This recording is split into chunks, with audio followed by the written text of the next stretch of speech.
Okay, so you want to buy a shopping mall, behind a big empty building, fill it with stores, and watch the rent checks roll in every month.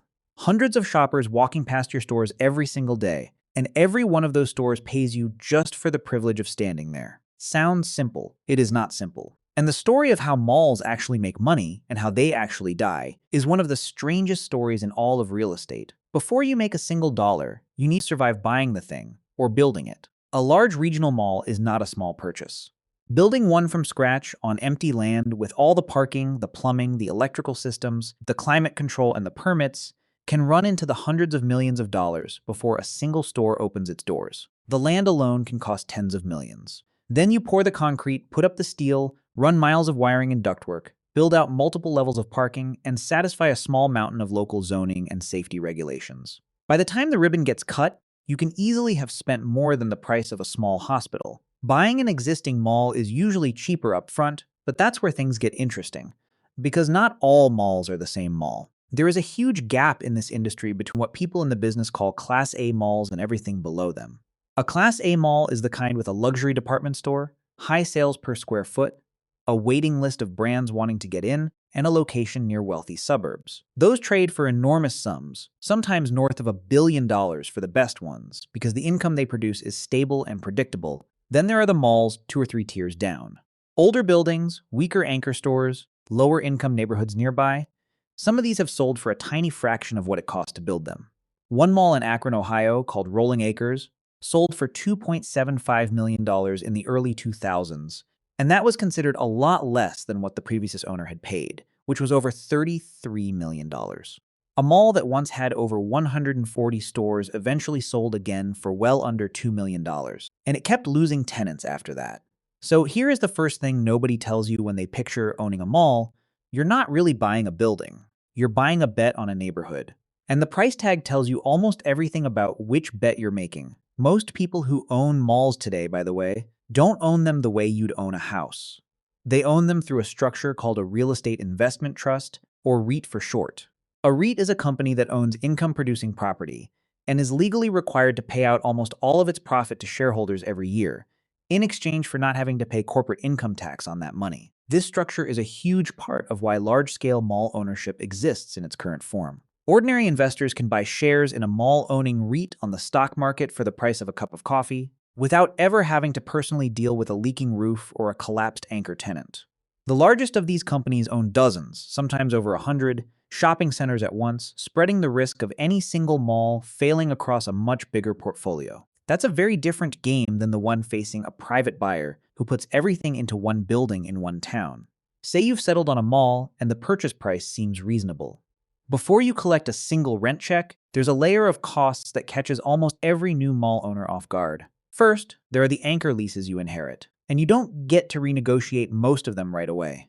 Anchor stores, the big department stores that sit at the ends of the mall, often signed their leases decades ago, sometimes for shockingly low rent, and those leases can run for many more years before you get a chance to raise the price. You inherit whatever deal the last owner made, good or bad. Second, there's deferred maintenance. Roofs leak, HVAC systems that cool and heat over 1 million square feet of space wear out, parking lots crack, escalators and elevators need constant service. If the previous owner was cutting corners to keep cash flow looking good on paper, you find out about it the first winter you own the place, usually in the form of a very large repair bill. Third, there are what's called co-tenancy clauses buried in almost every mall lease. These are contract terms that say, in effect, if a major anchor store closes, the smaller stores around it are allowed to pay reduced rent, or in some cases walk away from their lease entirely. You don't see this cost on the day you buy the mall. You see it the day your anchor tenant leaves, and suddenly a dozen other tenants are legally allowed to pay you less, or nothing at all. That's the trapdoor under the floor.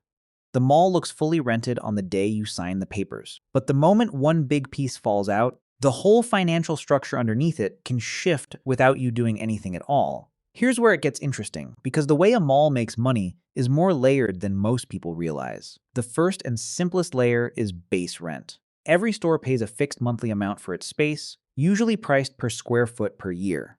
A small specialty store might pay somewhere around $40 to $60 per square foot per year in a strong mall. A department store anchor, by contrast, often pays a tiny fraction of that. In fact, according to real estate analysts who studied Sears store leases before the company's bankruptcy, Sears was often paying somewhere around $5 per square foot in rent, while the average rent at top quality malls was closer to $50 or $60 per square foot for other tenants. Ride that again. The store with the biggest sign and the most floor space was paying roughly 1/10 what the little clothing shop next door was paying per square foot. Why would a mall owner accept that? Because the anchor isn't really paying for space. It's paying for its name. The anchor brings in customers. Those customers walk past dozens of smaller stores on their way in and out. The mall owner isn't renting square footage to the anchor. The mall owner is renting foot traffic from the anchor and paying for it with a rent discount. Every other store in the building is, in a sense, subsidizing that discount because they're the ones paying full price to be near it. The second layer of income is called percentage rent. This is money on top of the base rent, tied directly to how much a store actually sells. A typical structure works like this. A store agrees to pay its base rent, but if its yearly sales cross a certain amount, called the breakpoint, the mall takes a small percentage of everything sold above that line. So if a store's breakpoint is set at $1.5 million a year, and the store sells $2 million that year, the mall might take somewhere around 6 or 7% of that extra $500,000. That's real money that scales automatically with how well the mall itself is performing, without the mall owner lifting a finger. The third layer is called common area maintenance, or CAM for short. This is separate from rent. It's the tenants paying their share of the cost of running the building itself, cleaning the floors, lighting the hallways, maintaining the parking lot, running security, keeping the escalators moving. Each tenant pays a portion based on how much space they occupy compared to the whole mall. If a mall's shared costs for the year come to $250,000 and a tenant occupies 10% of the mall's total leasable space, that tenant owes $25,000 of that bill for the year. This is important because it means a big chunk of what it costs to physically run the building isn't paid by the mall owner directly, it's billed straight back to the tenants. Then there's a fourth category that most people never think about at all. Everything that isn't a store. Parking fees in dense urban malls. Advertising space on digital screens and directory boards. Kiosks in the middle of the walkway, which often charge extremely high rent per square foot because they take up almost no space and sit exactly where foot traffic is heaviest. Pop-up events, holiday markets, seasonal photo booths. None of these show up in most people's mental picture of owning a mall, but for some properties they add up to a meaningful slice of total income. There's a counterintuitive detail hiding inside that kiosk math worth pointing out. A kiosk in the middle of a busy walkway might occupy less than 100 square feet of floor space, and yet, because it sits directly in the path of every single shopper passing through, it can be priced at a far higher rate per square foot than a full-size store along the wall. Size and rent, in other words, are not the same thing in this business. Position is worth more than space. A tiny cart selling sunglasses in the busiest intersection of the mall can, per square foot, be one of the most valuable pieces of real estate in the entire building. So far, the mall sounds like a machine that prints money from 4 different directions at once. Now here's the other side of the ledger. Utilities on a building of this size are enormous. Keeping over 1 million square feet climate-controlled, year-round, lit and running is one of the largest recurring expenses a mall owner faces. Add to that security staffing, ongoing cleaning contracts, landscaping, snow removal in colder regions, and constant small repairs. A broken sprinkler here, a cracked tile there, and the monthly operating bill for a large mall can run into the hundreds of thousands of dollars before a single dollar goes toward paying down the loan used to buy the place. Then there's property tax, which on a large commercial property in a major metro area can be one of the single largest line items of the year. And insurance, which has been climbing sharply across the entire commercial real estate industry in recent years, especially for older buildings. There's also a detail buried inside the CAM structure that catches new owners off guard. Those shared costs don't shrink just because some of the mall sits empty. The hallways still need to be cleaned whether every store beside them is occupied or not. The lights above a vacant storefront still need power. Security still has to patrol the entire building, not just the leased sections.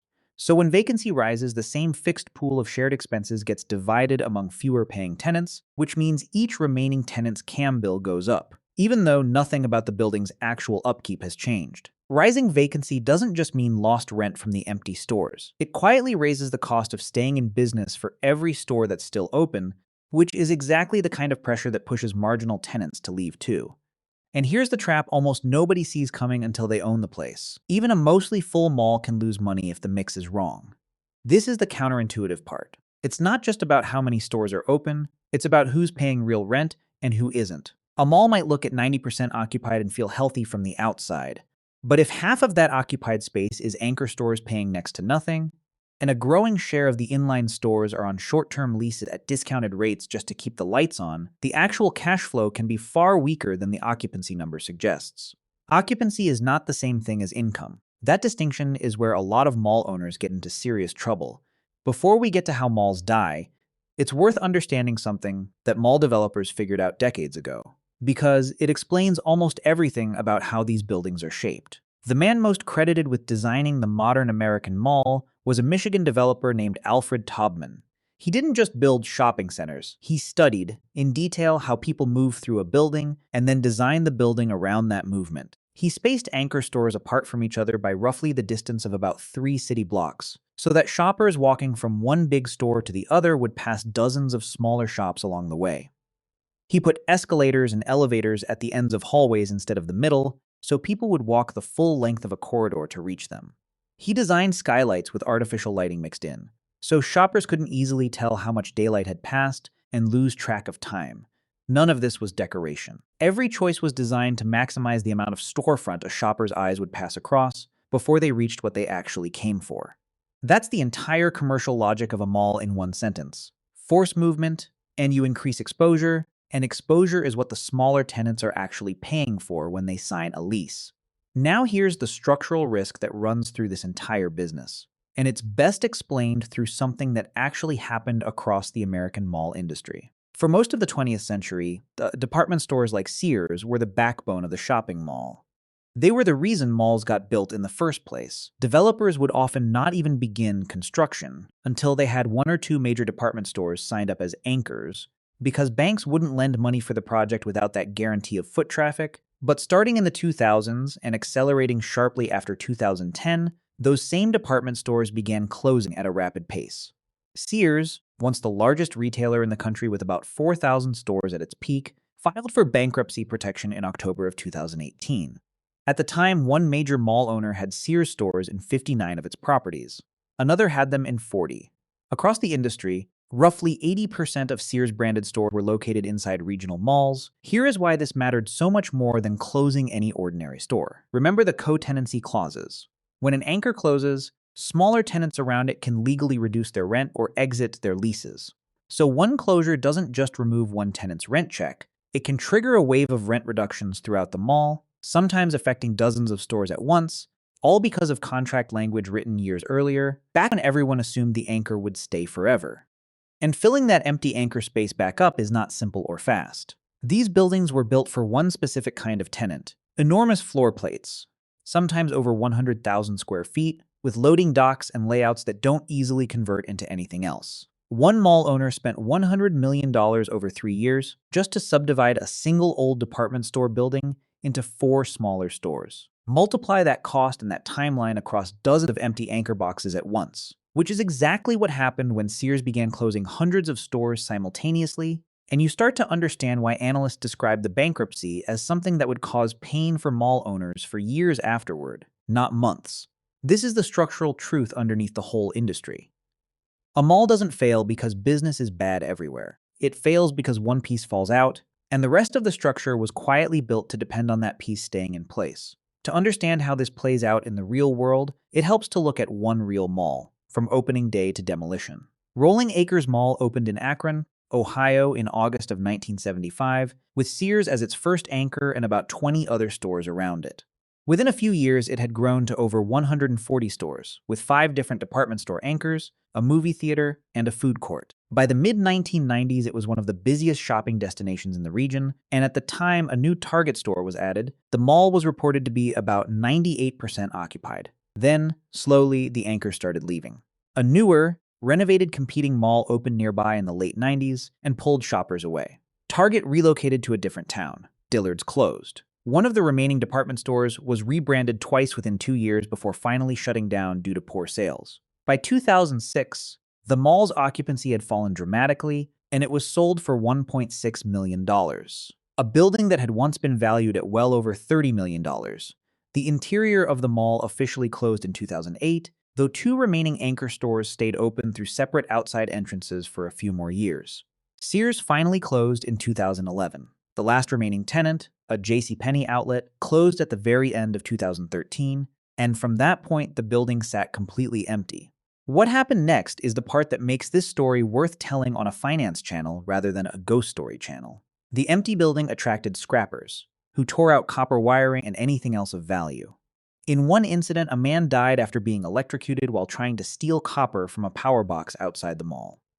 Vandals broke skylights, which let rain and snow pour directly into the building for years, rotting the floors and ceilings from the inside. The city of Akron eventually had to take ownership of the property itself, because the owners had stopped paying property taxes altogether, owing more than $1 million in unpaid taxes by the time the city stepped in. The building was finally demolished in stages between 2016 and 2019. Amazon later built a distribution center on the same land. Keep this in mind if you ever think a full mall means a safe mall. Rolling Acres was 98% occupied at its peak. It took less than 2 decades to go from that number to a pile of rubble and a warehouse. The line between those two states was not one dramatic event. It was a sequence of smaller ones, each one making the next one more likely. The Sears bankruptcy and the slow collapse of malls like Rolling Acres didn't happen in a vacuum. They happened at the same time online shopping was taking over an increasing share of retail spending in the country. For most of the 20th century, a mall's core product wasn't really the stores inside it, it was convenience. If you wanted to compare 5 different brands of shoes in one afternoon, the mall was the only place in town that let you do that in one trip. That convenience was the entire reason people would drive across town and pay for parking. Online shopping broke that monopoly completely. A shopper can now compare hundreds of options from their couch, have it delivered in a day or two, and never deal with parking, walking, or a checkout line at all. The mall's original reason for existing, convenience, simply stopped being unique to malls. This is why the malls that struggled most were often the ones stuck in the middle. Not upscale enough to sell an experience people couldn't get online, but not cheap enough to compete purely on price with discount retailers either. The weakest malls, usually the ones already carrying financial strain or located in areas with declining populations, were hit first and hit hardest, exactly the pattern analysts described when Sears began closing stores. The strong malls getting stronger and the weak malls getting weaker. At the same time, the mall owners who kept their properties alive did it by changing what they were selling. Instead of leasing space to more clothing retailers, many mall owners started filling their old anchor boxes and empty storefronts with things a computer screen genuinely cannot replace. Restaurants that require a physical table, gyms and fitness studios, medical clinics and urgent care centers which need a physical location by definition, coworking office space, entertainment venues like movie theaters, arcades, and indoor attractions. Some malls converted entire wings into apartments or hotels, turning what used to be pure retail space into a mixed-use property with several different income streams instead of just one. The underlying idea is simple, even if executing it is expensive and slow. A mall used to sell products. The malls that survived started selling reasons to physically leave the house. Reasons that online shopping cannot deliver to your door. So does owning a shopping mall actually work as a business? The honest answer depends entirely on which mall, and the gap between the good outcome and the bad outcome is enormous. In the optimistic scenario, you own a well-located mall with strong anchor tenants that still draw heavy foot traffic, a healthy mix of restaurants and services, alongside traditional retail and low vacancy. In that case, base rent, percentage rent from strong-selling tenants, and CAM reimbursements together produce steady, predictable income every single month, with property values that hold or even climb over time as long as the surrounding neighborhood keeps growing. This is the outcome that made the biggest mall-owning companies in the country into some of the largest real estate businesses on the stock market, and it's the outcome that made men like Alfred Taubman into billionaires. In the realistic bad year scenario, a single major anchor closes. Co-tenancy clauses trigger. A handful of smaller tenants renegotiate their rent downward, and a few more simply leave when their leases expire rather than renew. Utility costs, insurance, and property taxes keep rising regardless of how many stores are open, because those bills are tied to the size of the building, not its occupancy. Meanwhile, the empty anchor box sits there for a year, 2 years, sometimes far longer, generating zero income while still needing to be secured, insured, and maintained. On top of that, the fixed CAM pool now gets spread across fewer paying tenants, so even the stores that stayed loyal are quietly paying more just to keep the lights on in hallways that see less foot traffic every month. The difference between these 2 years, for the same building, can be the difference between a healthy, growing asset and one heading toward the same ending as Rolling Acres. Neither scenario is exotic or theoretical. Both of them happen, constantly, across the same industry, sometimes to the same building only a decade apart. Rolling Acres itself lived through the optimistic version first, nearly full, 5 anchors, over 100 stores, a beloved local landmark, before sliding into the realistic version and never recovering. The building didn't change. The economics underneath it did. A mall looks, from the outside, like a building full of stores. From the inside, it's actually a single, tightly interconnected financial system, where every tenant's fortune is quietly tied to every other tenant's fortune, whether they realize it or not. The anchor doesn't just sell appliances or clothing. It sells the foot traffic that every smaller store around it depends on to survive. And when it leaves, it doesn't just leave a hole in the floor plan, it pulls the financial floor out from under everyone standing near it. The building isn't really the business. The people walking through it are.